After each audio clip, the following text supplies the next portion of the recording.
Sketchup is a great way for you to plan how your product's going to be made, how it's going to be put together, and what it's going to be made of. However, to do that, you need to work accurately, and SketchUp allows you to do that. So the first thing I'm going to show you is how to make a simple rectangle with rounded corners, and then I'm also going to show you how to make a hole which is exactly in the middle, which is big enough to fit this speaker over here. As you can see, I have a new document open, and into that document I've already copied a component, and that's this speaker right here. I'm going to start off by drawing a basic rectangle. Now this is all about working accurately, so if you look down here in the bottom right hand corner, there's a box with the word dimensions next to it. Now if I begin to type now, I can type in 200, 80, and I will then get a rectangle which is 200 by 80. Now that's how I can make a very accurate basic shape. Now I want to make this rectangle a little bit wider, so I'm going to make it 30 millimeters wider, and to do that all I need to do is just move this line a little bit to the right. So I'm clicking the move tool, and now it tells me I'm on the edge, and then I can just move, and it tells me I'm on the green axis.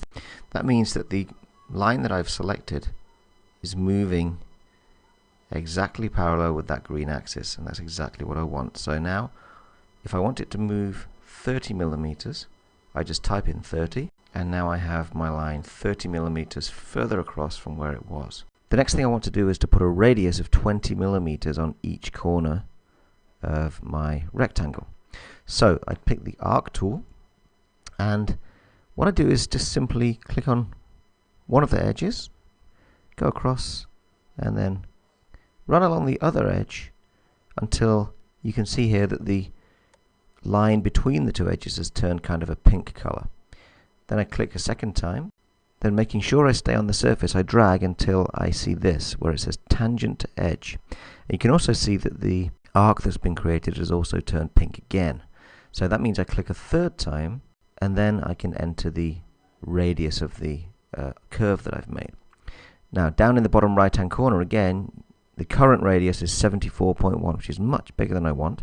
So I don't need to click in that box. All I need to do is just type 20, hit the return key, and you can see now my radius has become 20. So I've now finished putting the radiuses on those corners. Now I want to get rid of the bits I don't want. So the only thing I need to do then is to take the Select tool.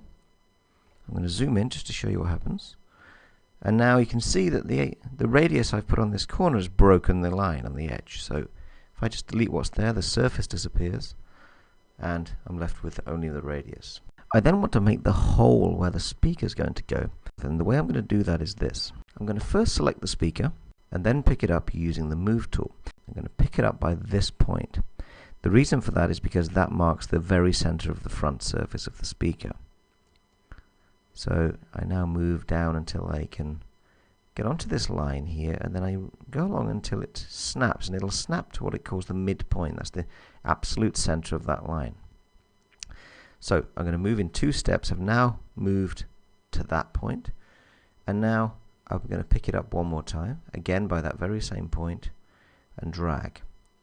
So, and now, and if you see the red dotted line which appears behind, that means I'm moving exactly down the middle.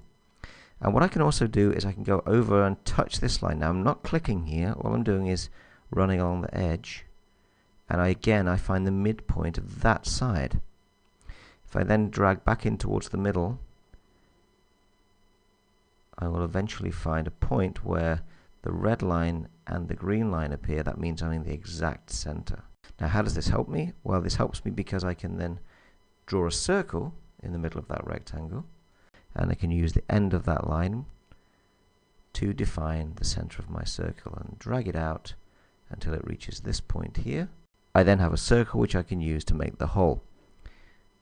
First, I need to hide my speaker briefly, and then simply select the surface in the middle and delete that.